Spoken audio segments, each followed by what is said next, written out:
Bonjour et bienvenue sur Métro Boulot Finito, le podcast qui veut en finir avec la routine métro boulot dodo et vous sortir du mode pilote automatique au travail, comme dans la vie. Dans ce podcast, on parlera efficacité, bien-être, management, santé mentale, mais aussi vision du travail de demain. Je m'appelle Marline et je vous aide à booster votre quotidien sans vous épuiser. J'espère que vous êtes en forme parce que c'est parti pour un nouvel épisode.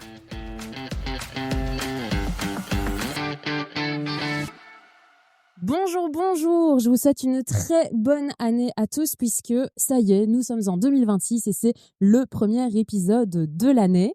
Alors d'habitude, on se fait un petit épisode pop culture où on va parler d'un film, une série, un livre et on va décortiquer un petit peu ces représentations du travail. Et bien pour cette première, en fait, je voulais vous emmener directement dans la pop culture, dans le vif du sujet puisqu'on va parler cinéma aujourd'hui, monde du travail et pas que, puisque je suis avec les organisateurs du Festival international du film de comédie de Liège qui a tenu sa 10e édition en novembre dernier. D'ailleurs, sur le festival, j'ai enregistré un épisode avec Amel Chabi et Théo Fernandez qui nous ont parlé de leur vision du travail. Je vous inviterai en lien de cet épisode à aller l'écouter si ce n'est pas encore fait. Et puis aujourd'hui, du coup, on va un petit peu partager ensemble les coulisses de ce festival renommé à Liège avec les 4 co-organisateurs. Samuel Danas, bonjour Samuel. Bonjour. Avec Julien Delaunoy, bonjour Julien. Bonjour. Avec Nicolas van der Kerkhoven. Salut. Je l'ai presque bien dit. Parfait. Je l'ai un peu. C'est la meilleure prononciation depuis de nombreuses années. Ok, donc ça va, tu me pardonnes Ouais. Je l'ai un chouïa écorché. Et Adrien François, bonjour Adrien. Bien le bonjour. Comment allez-vous tous les 4 aujourd'hui ? Extra. Super. Le réveillon était extraordinaire. On a passé des très bons moments avec nos familles, nos amis. Ouais, bonne fête, on va manger une dade et tout, c'est excellent. On s'est plus vu depuis l'année passée. D'ailleurs, le changement est incroyable. Le réveillon a été très compliqué pour moi, très dur. Moi, j'étais en congé la semaine passée, donc je n'ai pas eu le temps de voir trop de dossiers passer, mais enfin. Incroyable, merci pour ce petit feedback sur vos réveillons. Alors avant de vous poser un petit peu des questions sur le festival et que vous expliquiez en fait ce que c'est le festival à nos auditeurs, un mot pour décrire cette édition 2025. Donc chacun vous donnez un mot pour décrire l'édition 2025. Jean Reno. Ok. Je ne sais pas. J'ai On tellement... a chacun ce micro. Mot. Non, inclusif. Ok. Intense. Intense pour Nicolas et Fantastique. fantastique pour Julien. Incroyable. Qui veut m'expliquer un petit peu ce qu'est le Festival international du film de comédie de Liège ? Si vous aimez rire, vous aimez le FIFCL. Parce que le Festival du film de comédie de Liège diffuse des films de comédie qui viennent de tous les continents. Et donc, ce qui est intéressant, c'est de voir comment est-ce qu'on rit dans d'autres pays et d'avoir ce mélange des cultures, des équipes de films qui viennent à Liège présenter leurs œuvres ici. Et puis, c'est des débats, des échanges. On rit, on est ému, on pleure. Enfin, chacun, évidemment, aborde tel ou tel film avec sa sensibilité. Et c'est ça qui est très intéressant. Et c'est chaque année en novembre sur 5 jours. 5 jours. Ouais. C'était pas 4 à un moment donné. On a fait 1, puis 2, puis 3. Non, on a fait 5 jours. On a eu, effectivement, c'était 4 jours à l'époque. Mm-hmm.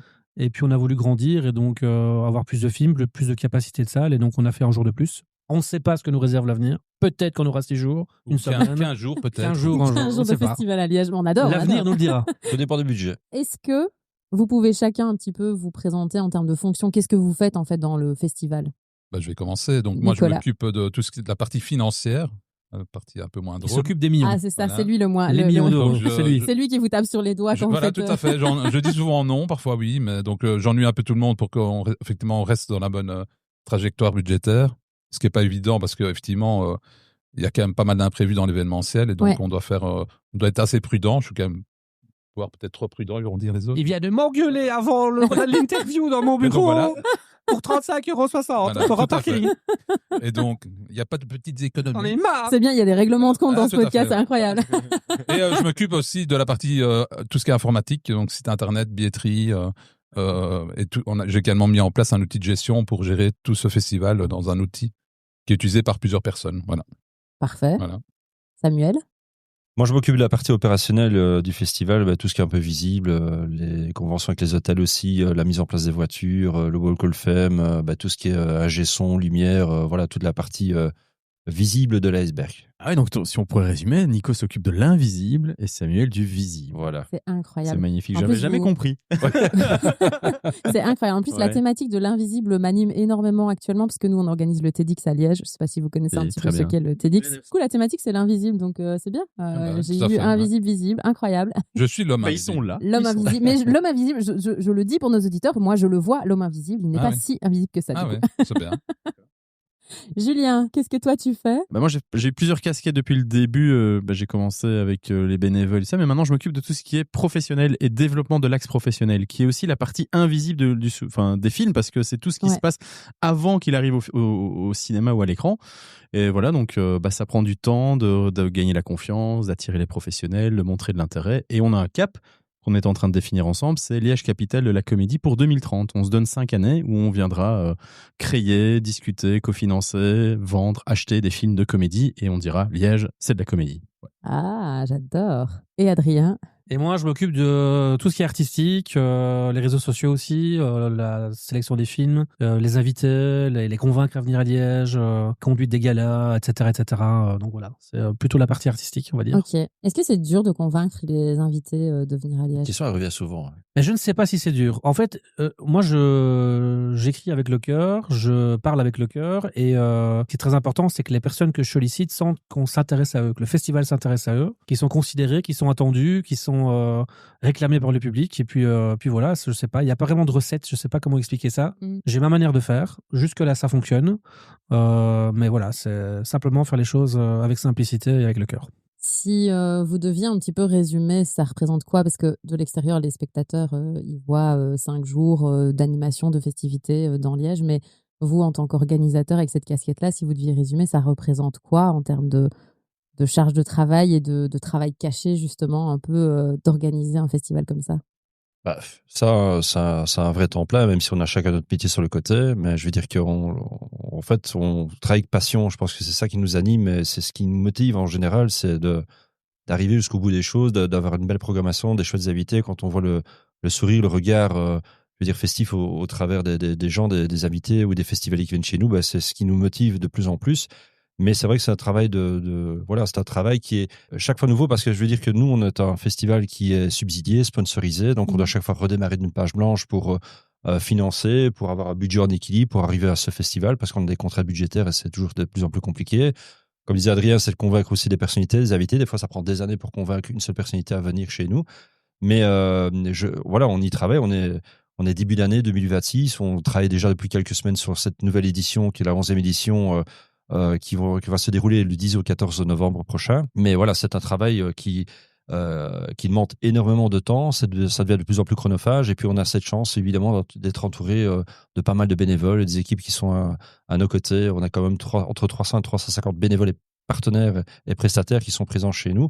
Donc c'est une vraie logistique aussi à gérer en dehors de la partie visible festival avec la programmation des films en compétition, voilà, et l'axe professionnel qui se développe de plus en plus aussi. Comment on fait pour gérer 300 bénévoles et partenaires? Bon, on a quand même la chance d'avoir des bénévoles qui nous soutiennent depuis pratiquement le début.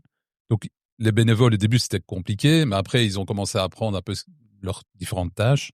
Donc, on a la chance d'être entouré par des bénévoles responsables qui sont là depuis pas mal d'années. Heureusement, parce que sinon, on devrait presque les former chaque année. Ouais. Et donc, du coup, on peut un peu se reposer sur eux. Il faut savoir qu'on est un des rares festivals de cette ampleur-là, à avoir que 4 employés. Et on a 2,5 équivalents temps plein, donc ce qui n'est pas grand-chose. Plusieurs d'entre nous, on a un boulot à côté. Et donc, c'est quand même compliqué de faire un festival de cette ampleur-là avec si peu de personnes. Donc, on doit s'entourer de bénévoles responsables et aussi de tous les bénévoles qui sont sur place, qui sont chapeautés par les responsables. Donc, c'est effectivement une grosse organisation. Mais on a la chance d'être bien entouré. Voilà. Ce qu'on doit peut-être aussi souligner, c'est qu'on a des bénévoles dont leurs compétences ont émergé grâce au festival, des gens qui se sont retrouvés à trouver des nouvelles motivations, de nouvelles convictions dans le travail grâce à ce festival.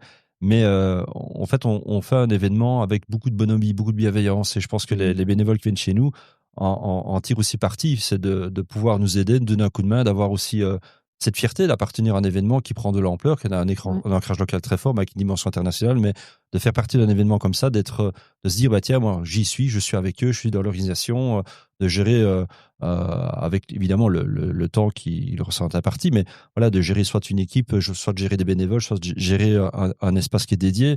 Mais voilà, ils sont toujours fiers de faire partie du festival et de pouvoir être aussi contribuer en tout cas à cette croissance qui voilà, c'est le festival prend de l'ampleur d'année en année et c'est vrai que on a cette chance d'être entouré de personnes compétentes aussi et qui viennent de manière bénévole. Et comment on fait justement, parce que là vous dites heureusement ils nous suivent d'année en année, comment on fait pour garder la motivation pour que ces gens qui travaillent On les frappe. On leur donne de la bière. Maintenant, le gros avantage qu'on a, c'est que la comédie attire. Les gens aiment bien la comédie. Ouais. Donc, c'est clair que c'est une thématique qui attire les gens. Donc, on a de plus en plus, on a pas mal, on a 300 bénévoles, mais on a beaucoup plus de candidatures. On doit quand même refuser des personnes. Donc, voilà, on essaie de prendre les gens qui ont effectivement des compétences. Et c'est vrai que si on veut grandir, on va aussi devoir s'entourer de plus en plus de professionnels aussi. Parce que les bénévoles, effectivement, ils sont très compétents, etc. Mais à un moment donné, on a besoin aussi de compétences professionnelles dans certains secteurs pour nous aider à grandir, en fait, dans les prochaines années. Et donc ça, il nous faut plus bien sûr de subsides. Hein, c'est là où j'ai ma casquette financière, mais il faut qu'on ait plus de sponsors privés et de subsides pour pouvoir grandir et pour pouvoir atteindre nos objectifs de 2030, par exemple, si on veut devenir le marché de la comédie. Mais on essaie aussi de cultiver la culture d'entreprise et de famille de créer une communauté. Et ça, voilà, on essaie d'entretenir le lien aussi toute l'année. C'est pas que 5 jours pendant l'année, c'est aussi voilà, on essaie de les voir quand même pas mal. On devrait encore les voir plus. Ouais. Mais on a déjà notre travail sur le côté et c'est pas aussi simple que ça. Alors nous, dans notre dynamique, on s'est instauré 1 jour par semaine pour se voir toute l'année. C'est le jeudi d'ailleurs. Okay. Et après, voilà, c'est tous les jours des messages, des mails, des rendez-vous. Voilà, parfois quand on ne sait pas y aller à 4, on les fait à 2, à 3 ou tout seul parfois même. Et on ramène les dossiers. Et le jeudi, c'est notre jour de mise en commun où on essaye de construire. Voilà, c'est un mur qu'on doit monter pièce par pièce. Bonne nouvelle, mauvaise nouvelle. Enfin, objectif à atteindre ou pas. Et voilà, c'est toute l'année comme ça. Mais voilà, on essaie vraiment de cultiver cette entreprise et cet esprit autour de la comédie. C'est ça. Voilà. Les bénévoles, vous les voyez parce que vous dites donc est-ce que eux ils travaillent que les 5 jours du festival, mais du coup vous maintenez le lien avec eux toute l'année, ou est-ce qu'il y en a qui travaillent aussi avec vous toute l'année? Mais il y en a certains, effectivement, il y a des amitiés qui se créent aussi avec certains bénévoles, parce que ça se fait naturellement. Je veux dire, on ne calcule pas d'avoir un peu plus de lien avec l'un, avec l'autre, mais parce qu'il y a des gens qui s'impliquent, des gens qui veulent construire l'avenir avec nous, peut-être d'une manière un peu plus poussée. On a encore eu justement l'équipe logistique ce matin, enfin une des personnes qui gère la partie logistique qui est venue ce matin aussi. On a encore un peu débriefé. Voilà, on a des gens qui suivent un peu l'évolution du festival. Et puis nous, on fait beaucoup de réunions en amont aussi du festival. On fait des réunions préparatoires avec les chefs de poste, avec les bénévoles, le recrutement de nouveaux bénévoles. Mais il y a une certaine... voilà, on arrive en tout cas à garder une certaine masse de bénévoles qui est souvent la même. Et d'année en année, ça se construit. Et puis après, voilà, il y a des changements dans la vie privée de certains bénévoles qui sont obligés de décrocher du festival parce que voilà, ça demande beaucoup d'applications. C'est un événement comme le nôtre. Et voilà, on n'arrive jamais, enfin, on n'a jamais le temps, en tout cas, assez de temps pour les remercier comme il se doit, en tout cas, par rapport à leur application, j'arrive à dire. 1, 2, 3, leur application. En fait, il y a certains postes de bénévolat qui nécessitent d'être présents en amont, en fait, plus en amont du festival. D'autres, c'est uniquement pendant. Donc, ça dépend quelles tâches ils ont, en fait. Du coup, s'ils doivent gérer les partenaires, ils doivent être prêts plusieurs semaines avant le festival pour pouvoir intervenir, en fait. Hein. Il y en a d'autres qui ont des tâches qui sont vraiment liées au terrain, et donc ils sont là uniquement pendant le festival. Donc on a besoin de tout le monde, finalement. Et alors, ce qui est bien aussi, c'est que, comme disait Julien, c'est en fait une espèce de famille du festival qui s'est créée. Et donc, ils se voient même entre eux, les accompagnateurs, par exemple, tout le poste accompagnateur, ils font des petites soirées entre eux. Donc voilà, et parfois, on ne sait pas tout, hein, non plus. Pas tout non plus. Faut être clair. Parfois, on ne veut pas tout savoir. Ouais, parfois, c'est peut-être mieux de ne pas tout savoir. Voilà. C'est assez marrant parce qu'il y a des gens qui se connaissaient pas avant de rentrer dans l'aventure et puis ils ont des enfants ensemble. Il y a des enfants ensemble. Non, je crois pas. Peut-être. C'est beau. Bientôt, on aura des enfants fifles. Ouais. Bon, on a aussi des invités qui se sont rencontrés pendant le festival. On dira pas de nom. Et donc, il y a eu des couples aussi qui se sont formés pendant le festival. Peut-être des couples qui se sont déformés. Aussi. On dira pas tout non plus. Oui, c'est ça. On dira pas tout. Mais et vous, comment est-ce que vous faites justement pour concilier, puisque vous travaillez quasi tous à côté aussi, comment on fait pour concilier un job avec cette activité-ci, plus sa vie familiale aussi? C'est l'organisation. Enfin, semblant de travailler sur le côté. Pas d'usine. Faire bien, quoi. Non, mais on a, en fait, ce qui fait notre force dans le CA, en tout cas nous 4, c'est qu'on vient d'horizons totalement différents. On a aussi un parcours totalement atypique, et puis c'est ce qui fait notre force. Je dis des choses sérieuses. Je suis désolée, on rigole parce que Samuel est en train de parler hyper sérieusement et j'ai Adrien qui essaye de faire semblant de couper son micro. C'est incroyable. Ils sont franchement infernales. Les 4 là autour de la table. Mais c'est la nouvelle année. Hein. Laissez-moi mon micro, s'il vous plaît. C'est ça, c'est une bonne résolution. Laissez-moi mon micro. C'est ça. C'est ça, ouais. Ben, je dirai plus rien. Voilà. Non. Mais non, mais c'est ce qui fait notre force. La preuve, on a un comique dans la board. Mais voilà, non, c'est vrai qu'on doit s'organiser, on doit gérer notre vie de famille, notre boulot. Enfin, à titre personnel, moi, je suis indépendant, donc je gère un peu mon temps en fonction évidemment des besoins. Mais je veux pas dire que c'est 7 jours sur 7, mais c'est quasi ça, effectivement. Encore une fois, on le fait avec passion. Je pense pas que on n'est pas là dans une dynamique à compter nos heures, etc. On le fait parce qu'on doit le faire, parce qu'on aime le faire. Et voilà, je dis souvent, on prépare les choses avec beaucoup de passion, avec beaucoup d'humanité. Je l'avais dit il n'y a pas si longtemps que quand on fait un festival, c'est comme quand on invite des amis à la maison, on a envie de dresser une belle table avec des bons produits, etc. Bon, on fait pareil pour le festival. Je pense que c'est faisable aussi, parce que effectivement, moi j'ai plusieurs boulots, j'ai une fille aussi, et donc tout ça est faisable parce qu'on est organisé, on fait la même chose depuis des années, et on a appris à s'organiser d'année en année, donc on est mieux en mieux organisé, mais bien sûr il y a toujours des imprévus, mais on a pris la maturité. On commence un peu aussi nous-mêmes à maîtriser le boulot qu'on fait, parce qu'on n'est pas dans l'événementiel ici, aucun de nous est dans l'événementiel à la base, et donc on a appris au fil des années à travailler à faire un nouveau travail au fait, et donc c'est normalement de plus en plus facile à gérer, quoi. D'ailleurs, Nicolas liquide les subsides plus vite que son nombre maintenant. Hein, donc je peux vous le dire. Avant le festival, on ne sait pas comment il fait, mais bravo. C'est la nuque. Parfois, on se demande même comment il a fait, mais oui. Mais par contre, il paye pas vite. Hein, mais moi, j'essaie effectivement de rentrer les dossiers le plus rapidement possible. Parce que c'est pas évident. En fait, c'est assez compliqué quand on reçoit des subsides, c'est qu'on doit avancer l'argent. Oui. Et c'est seulement après qu'on reçoit l'argent. Donc, nos prestataires, ils doivent parfois attendre plusieurs mois. C'est arrivé il y a plusieurs années, mais maintenant, on essaie de payer le plus rapidement possible nos prestataires. Et donc, il faut être super organisé. C'est quand même pas évident. Comme j'ai dit, d'année en année, on s'améliore. Nous aussi. Ça. Un stress financier. Vous êtes en SBL. Hein. Oui, tout à fait. C'est ça. Est-ce que tu voulais rajouter quelque chose sur cette équipe? Non, tout est dû. L'organisation. Il n'y a qu'un infirmier aussi, on peut le dire. Voilà, bah oui, moi, parfois, c'est métro, boulot et pas dodo, hein, je tiens à le dire. Parce que, non, mais parce que c'est vrai. C'est le bon podcast, là. Ouais, mais c'est pour ça. Non, c'est parce que parfois, ça m'est arrivé, voilà, organisation de faire la nuit à l'hôpital et de venir à des réunions et voilà, d'enchaîner parfois 2 journées. Et voilà. Et après, moi personnellement, je suis salarié dans un hôpital, dans un service infirmier, mais voilà, après je prends 1 mois de congé, c'est un choix, enfin voilà, et puis c'est le jeudi qu'on m'autorise à prendre, mon chef est bien au courant, ma direction aussi, c'était d'ailleurs noté sur mon contrat que je prenais 1 mois pendant le festival, ce qui est normalement pas toujours autorisé, et voilà, et c'est comme ça que j'ai organisé, c'est rentré, maintenant ça se discute plus, on sait que le jeudi je suis au festival, et par contre parfois je fais la nuit après ma journée ici, ça m'est mais jamais plus la nuit avant. Parce que franchement, ça c'est pour. Tu dois devoir y aller d'ailleurs. Ouais, d'ailleurs, oui, mais c'est la nouvelle année, donc il y a une urgence. Voilà, donc voilà. Mais non, tout est une question d'organisation, en effet. Ouais. C'est ça. Et vous avez l'air de bien fonctionner tous les 4 ensemble. Je sais pas. Pas du tout. Attention, Adrien va se plaindre. Très bon comédien. Je déteste couper le son. Ces énergumènes sont affreux d'ailleurs, très désagréables. L'autre est radin, l'autre est égoïste.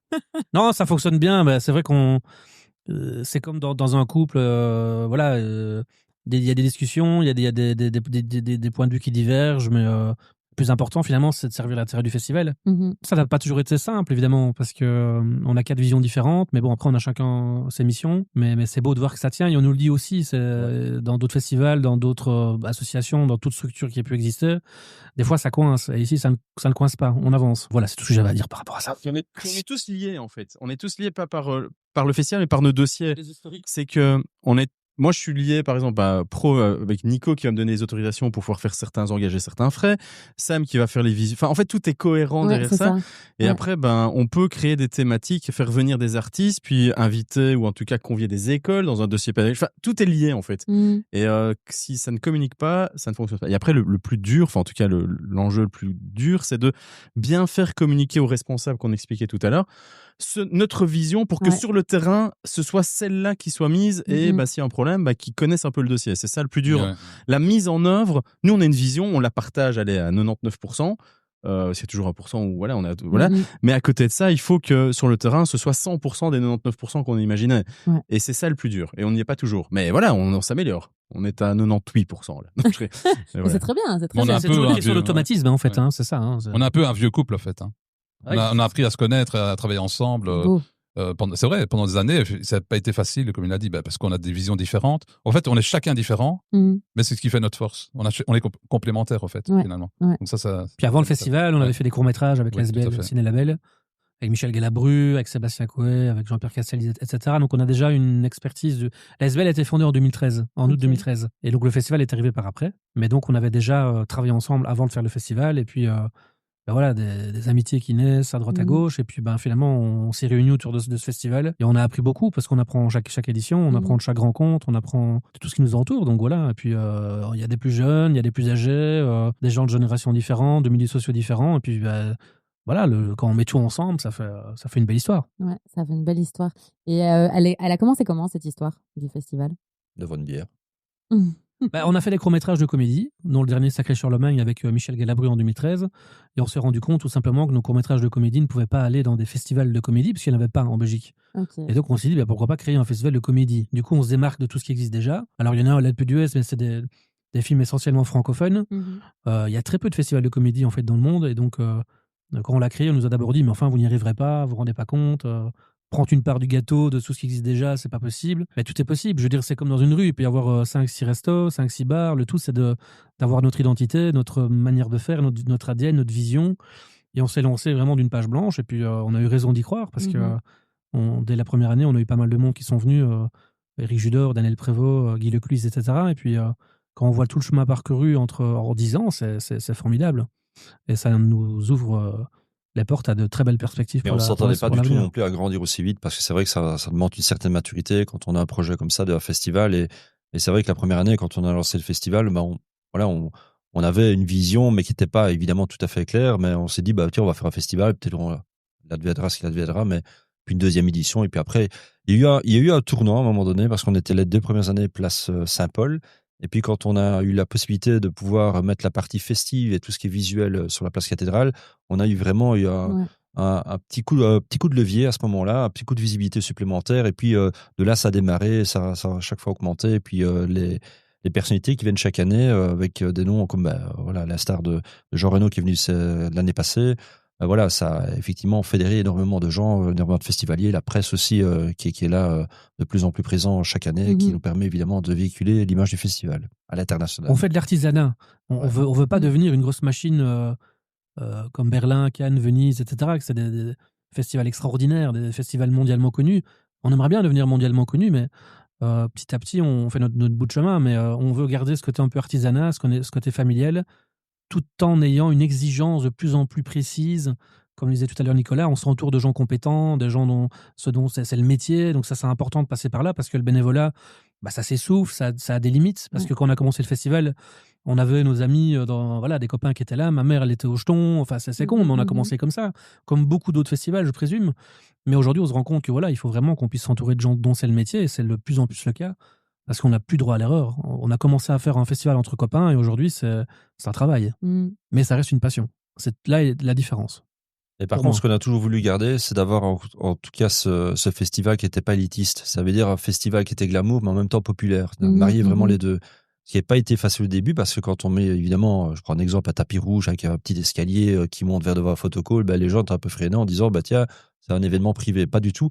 D'année en année, on a communiqué beaucoup sur l'accessibilité et le côté inclusif du festival. C'est ça que je voulais dire tout à l'heure aussi par rapport à ce côté inclusif. C'est qu'on essaie d'amener la culture aussi à des gens qui n'ont peut-être pas nécessairement les moyens d'aller à un événement ou aller voir un film en compétition. On essaie toujours d'être le plus agréable, en tout cas en termes de prix. Je donne un bête exemple, c'est quand on a un film en compétition avec des équipes de films qui sont présents, c'est 10 €. Donc on n'est pas dans une dynamique commerciale, on est vraiment dans l'idée de faire un événement culturel et de se dire qu'on a créé un événement qui est avec un ancrage local fort, avec une dimension internationale, mais de se dire, tiens, c'est votre festival à vous aussi, prenez-le, c'est l'ADN liégeois, malgré tout, cette bonhomie, cette bienveillance, mais on avait vraiment voulu avoir ce côté inclusif et pas élitiste du tout. Et c'est peut-être ce qui fait aussi notre force et qu'on grandit, je veux dire, de manière un peu sereine. J'allais dire justement, moi je crois que c'est un peu, quand tu l'expliquais Adrien, c'est un peu typiquement liégeois, j'ai l'impression, ce truc un peu, on veut pas être trop élitiste, on veut rester assez accessible, etc. Et en même temps, avec de la qualité. Je crois que c'est un peu, bien sûr. C'est un peu notre force liégeoise, j'ai l'impression, par rapport à d'autres festivals. Dans le rush, parce qu'on a des rushs, c'est quoi votre mantra ou alors votre petite boîte à outils pour garder le cap et s'en sortir dans un rush? Travaille pas à l'usine. C'est ça. Non, mais en fait, on a pris une certaine discipline. C'est que quand on fait un événement, on doit faire un événement pour les festivaliers, pour les invités, et on ne doit pas y participer. Alors, quand je dis pas y participer, c'est-à-dire qu'on doit être présent, évidemment, pour nos partenaires, pour les bénévoles, pour les chefs d'équipe. Mais on n'est pas là pour avoir ce... Comment expliquer ça? On n'est pas dans la partie de divertissement, c'est-à-dire qu'on est là pour faire notre boulot. Enfin, quand je dis boulot, on le fait en cours évidemment avec passion, mais on ne va pas commencer à prendre un verre, on ne va pas commencer à faire la fête. Alors, on a des moments un peu plus de répit. Voilà, on a des moments où on va commencer à se mettre autour d'une table avec je veux dire, des amis ou avec un invité, etc. Mais c'est beaucoup d'exigences avec nous-mêmes, du repos. En fait, ne pas faire la fête jusqu'à 3 heures du matin parce qu'on ne tiendrait pas le coup. Donc, on doit être là vraiment disponible pour tout le monde. Après, bon, des problèmes, il y en a toujours dans l'événementiel, des imprévus. Je pense d'année en année, on sait de plus en plus anticiper les problèmes ou réagir à des problèmes. Moi, personnellement, quand je vois un problème, j'essaie de trouver la solution directement au problème. J'essaie d'aller au plus efficace possible pour essayer de régler le problème et passer à autre chose. Parce qu'effectivement, l'événement, il y a beaucoup de choses en peu de temps. Et donc, les journées sont assez courtes finalement par rapport à tout ce qu'on a à faire. Et donc, il faut réagir assez rapidement. En tout cas, pour moi, j'essaie de réagir le plus rapidement possible, en trouver une solution pour pouvoir avancer sur d'autres choses. Parce que des problèmes, il y en a toujours dans l'événementiel. On essaie de montrer l'exemple. On est tous dans nos dossiers et je pense qu'on garde le cap par rapport à ce qu'on doit faire. Et toute l'année, on essaie de se donner les moyens d'arriver à nos objectifs. Donc des moyens, quels qu'ils soient, des échanges, du cash, des subsides, des partenariats, pour arriver à nos objectifs, à composer tout ce qu'on peut faire. Et puis après, on a une connaissance des dossiers et on sait surtout où trouver les solutions. Donc c'est-à-dire, on a un truc qui vient de lâcher, on sait qui contacter et nos responsables savent aussi qu'ils peuvent aussi se reposer sur nous. On est là aussi derrière pour trouver des solutions et on prend nos responsabilités. Donc on n'est pas en train de se dédouaner, c'est vrai. On est plutôt tourné solution que trouver un responsable, quoi. C'est plutôt, en tout cas un coupable. Et voilà, et c'est ce qui fait aussi la force. Mais toute l'année, on essaye d'anticiper un maximum de problèmes qui pourraient nous arriver et de trouver des solutions pour pouvoir régler ce problème-là, pour qu'on soit le plus dans le confort possible pendant l'événement, tout simplement. On va peut-être surestimer certains postes pour pouvoir se dire, ça, on a peut-être plus de tables, parce qu'on a, c'est un détail, mais une table cassée, ça peut vite mettre en l'air toute une organisation si on a une société qui vient, par exemple. On aura toujours une solution derrière pour trouver des ressources, en fait. C'est ça. Et on a quand même une direction qui est sur le terrain. On est toujours sur le terrain. On n'est pas ailleurs, on est sur le terrain et on intervient sur le terrain. En fonction des problèmes, etc., on intervient, quoi. On laisse pas les autres faire, quoi, je veux dire. Et on s'organise toujours pour qu'il y en ait un de nous qui soit là jusqu'à la fermeture, jusqu'à la fin, qu'on puisse au moins avoir un responsable, représentant de l'ASBL, qui est là-bas, même si on est fatigué, même si le lendemain on doit se lever tôt, mais qu'on essaie de faire une tournée. Il y en a un qui va dormir plus tôt que les autres, je ne dirai pas lequel, mais c'est pas le plus jeune, non? Si, c'est le plus jeune, non. Mais voilà. Donc on dirait dans les périodes de rush, anticipation et réactivité, en fait, c'est un peu. Oui, tout à fait, ouais. Ok. Si le Festival international du film de comédie de Liège était un film de comédie, quel film de comédie est-ce que c'est? On nous a jamais posé la question. C'est la première mais fois. c'est pour ça que j'arrive vrai, avec des questions. On te l'a déjà posé, ça, non? Le boulet. Donc Adrien a dit le boulet. Le boulet, une aventure de dingue, avec des gens absurdes, des gens qui font peur, des gens télo, des gens, de tout, quoi. Je trouve que le boulet, ça représente bien ce que c'est une aventure.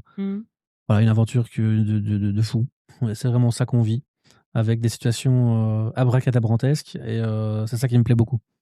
On apprend tout le temps, c'est jamais, on se repose pas sur nos lauriers, on découvre chaque année, c'est chaque fois des surprises, des imprévus, des trucs à gérer, des solutions à trouver. On s'ennuie jamais, en fait, il y a jamais de lassitude, je veux dire, c'est ça qui est génial. Moi, je suis pas du tout fait pour aller dans un bureau tous les jours, faire la même chose. Le festival, c'est tout le temps du neuf, quoi. C'est ça, c'est comme quand on fait un film, c'est un scénario différent, des décors différents, un casting différent. Même si on fait un film, on fait du cinéma. C'est jamais le même contenu. Nous, c'est pareil. Chaque année, c'est une programmation différente, des invités différents. On entreprend, on innove, on trouve des idées. Voilà, c'est ça qui est passionnant, en fait, dans la culture. Et je retrouve ça nulle part ailleurs, en tout cas. C'est vrai. Donc, pour ma part, le boulet. Je vous laisse chacun d'entre vous donner votre réponse. Moi, je l'ai, mais... Enfin, il y en a tellement, mais je veux dire qu'il y a un film que j'aime bien et c'est vrai que ça nous caractérise un petit peu dans ce côté partage et des fois des tensions, c'est le prénom. En fait, c'est quand on part sur un constat de prénom, mais qui est tellement identifié à à une histoire un peu dramatique, etc. Quand on les voit se disputer, partager, rire, et au fait, en finalité, il y a beaucoup d'amour, beaucoup de partage, beaucoup d'intelligence bah voilà, je dirais que, comme on l'évoquait tout à l'heure, par rapport à ce qui nous caractérise par rapport à nous quatre dans l'évolution du festival, la création du festival, mais je pense un peu ça, le prénom, avec des fois des tensions, des petites disputes, mais toujours beaucoup d'amour et beaucoup de partage pour arriver justement in fine à construire quelque chose de pérenne. Je viens de voir Nico aller voir sur Halluciné. Je balance. Non, c'est vrai. C'est vrai. Ça. Moi, Vas-y. moi, je l'ai, et c'est en complément au boulet. Ce serait les tuches. Okay. Mais sérieusement, parce qu'en plus, c'est cette ambiance familiale. Les frites en complément au boulet. Non, mais surtout, c'est le pas sérieux, mais fait sérieusement, en fait, et avec le plus de crédit possible. Et je trouve qu'il y a une intelligence dans cette comédie de montrer des choses qui sont... ça a le pouvoir de remettre en question plein de choses. Et c'est ce qu'on essaye de faire, en fait, au festival, c'est de montrer des choses que les gens n'auraient peut-être pas vues et vont venir voir au festival, en discuter, partager et rassembler les gens. Et je trouve que les tuches rassemblent les gens autour de thématiques. Et voilà, et puis c'est le côté familial, on discute, et voilà, ça va peut-être nous arriver plus que 15 fois le festival, donc c'est ce qu'on espère en tout cas, le plus de fois possible. Mais non, mais voilà, c'est un peu... Et on a, voilà, je dirais pas qu'il y a Mamie mais on l'a quelque part dans l'équipe. Et voilà, et Coin, et là on aussi... ne balancera pas. Coin d'ailleurs, que vous avez interviewé. Ouais. Dans le cadre du festival. Donc voilà, tout est lié, mais voilà, ce serait les tuches pour moi. Oui, le A ou le 2, parce que lui, on sortait peut-être un des deux. Justement, j'allais dire. Le dernier. Okay. Non, moi, pour moi, c'est le côté un peu aventure. Donc, je veux dire, la grande vadrouille. Hein, ça fait vraiment la comédie d'aventure, pour moi, qui part finalement de pas grand-chose et qui arrive finalement... qui se termine bien. Qui arrive loin, quoi. Qui arrive loin. Non, voilà, donc la grande vadrouille, c'est plutôt le côté aventure humaine du festival, quoi, de l'aventure. De l'aventure. L'aventure de l'aventure. Parfait. On va conclure sur ça. Qu'est-ce qu'on peut vous souhaiter pour cette édition, cette 11e édition en 2026? François. Non, je rigole. Mais en fait, ce qu'on veut, beaucoup de choses, en tout cas, de grandir, mais ça fait un peu, ça fait bateau. Des beaux films. Mais ouais, je pense que ça peut être redondant dans ce qu'on pourrait dire chaque année, c'est évidemment de pérenniser le festival, de continuer à grandir, mais avec, en tout cas, ce qu'on aimerait, c'est d'être moins bridé financièrement, parce qu'on a tellement d'idées pour faire grandir ce festival. On a un outil promotionnel, un outil de communication, parce qu'on essaie toujours de partager ça auprès de nos élus, c'est que on a tellement d'événements à Liège et des événements qui sont des événements fédérateurs, mais qui peuvent porter aussi une ville au travers des médias, au travers de l'internationalité. Et voilà, on n'est pas les seuls, évidemment. On a eu le village de Noël le mois passé, et puis il y a les Épicuriales, on a les Ardentes, il y a les Francopholies, et puis nous, on a un festival de films de comédie, le seul en Belgique, comme disait Adrien, le seul en Europe à défendre des films internationaux. Donc on a vraiment une carte à jouer. Donc on veut continuer à grandir avec des projets différents. On a un événement qui est le festival, mais on a plein de petits événements dans l'événement. C'est-à-dire qu'on a des rencontres, on a l'espace pro, on a les résidences d'écriture. L'année passée, on a fait le premier salon CIEP, donc sur les métiers du cinéma. En 2030 sur marché du film, puisque beaucoup de festivals, les grands festivals ont des marchés de films, donc on aimerait vraiment attirer encore ce côté professionnel. Donc on a énormément de projets encore à mettre en place. Et c'est là-dessus, on manque pas d'idées, mais c'est vrai que la partie financière doit suivre par rapport à cela, et on devait débrider. En fait, je crois que ce qui est très frustrant et très énervant, c'est que on est en festival en pleine croissance, et en fait, le secteur politique nous coupe un peu l'herbe sous le pied, et on ne le mérite pas. Et on croit en méritantisme. Voilà, on est peut-être encore un peu naïf, je sais pas, mais on a des chiffres, on fédère, on a plein d'ambitions, on a plein d'idées, et c'est juste super triste en fait de voir. Des jeunes entrepreneurs qui avancent et qui en fait sont diminués pour des raisons qu'ils ne racontent pas. C'est juste ça en fait. Alors, tout à fait. donc voilà, ça nous donne la possibilité aussi d'imaginer plein d'autres choses, de revoir notre modèle économique, de trouver des solutions. Je pense que si on parvient à passer cet orage, je veux dire cet orage budgétaire pour tout le monde, on sera bien mieux après. Ouais. 10 jours qu'après la pluie vient le soleil, donc on espère. Mais on désespère pas, on est ambitieux, donc ça c'est sûr que ça ne disparaîtra jamais. En tout cas, moi, je vais dire à tous nos auditeurs, allez à cette 11e édition. Et toi, ton du émission, si festival. tu devais te donner un film, c'est quoi Parce que on va te poser des questions. Tu ne vas pas t'en tirer comme ça, toi. Attends, tu vas voir, toi. C'est moi aussi, j'ai préparé Non, mon mais petit on a calepin. débordé, là. On est à 35 minutes, donc il faut qu'on arrête. Alors, donne-moi au moins le titre d'un film pour représenter ton émission. C'est vrai que je me suis jamais posé la question. Mais nous non plus. Bah non. Voilà. Bah, je n'ai aucune idée. Donne le ciné, donne ton GSM, s'il te plaît, Nico. Je n'ai aucune idée. Là, tu vois, le premier truc qui me vient en tête, c'est Inception, mais je sais même pas te dire vraiment pourquoi. Ouais, mais ça c'est fait pas vraiment une c'est pas la comédie, comédie, ça. Ouais. Mais ouais, je sais que c'est pas de la comédie, mais. C'est arrivé près de chez vous. Non, mais c'est pour DiCaprio. Tu ouais, peux c'est méditer ça. pour la prochaine fois. Oui, c'est ça. Je te méditerai- reposerai la question je méditerai en novembre pour, prochain. pour l'année prochaine, exactement. D'ailleurs, on va créer une Parfait. émission et on va t'inviter. Et on va poser En que fait, cette on va inviter question-là aux tous gens. les journalistes. Et on va leur poser que cette Paf question-là. En tout cas, on vous souhaite que du succès pour cette 11e édition, de passer cet orage, comme tu le disais, Adrien, un petit peu au niveau des subsides politiques et financiers qui, en vrai, est un petit peu le constat que toutes les entreprises ont fait fin 2025. Donc, on espère que 2026 sera une Et un petit meilleure panier année. derrière la porte, si tu veux mettre une petite pièce. Ou un on petit a aussi, billet. on a banque Un contact petit aussi. billet, Hein, oui, c'est ça. on accepte tout. On a un Hein, terminal bancaire aussi. tu peux, voilà. Hyperpod, C'est comme à la Payconic, messe tout ce que tu ici. veux. On a C'est ça, c'est comme à la messe en sortant. petit peu commun. En fait, il y a des clés sur les portes. J'avais pas du tout anticipé, mais peut-être que cet épisode ne va jamais sortir parce que je ne Tout à fait. sortirai jamais d'ici. Tu n'es pas la première à être venue. S'il vous plaît, plaît, donnez-nous des sous. S'il vous plaît. Merci beaucoup à tous les quatre. Eh bien, avec grand Ce plaisir. fut un plaisir de voir les coulisses du festival avec vous. Et pour tous nos auditeurs, j'espère que vous avez apprécié cet épisode. Je vous mettrai tous les liens pour le festival, les informations, l'épisode aussi avec Amel et Théo en description de celui-ci. Et puis nous, on se retrouve la semaine prochaine pour un nouvel épisode.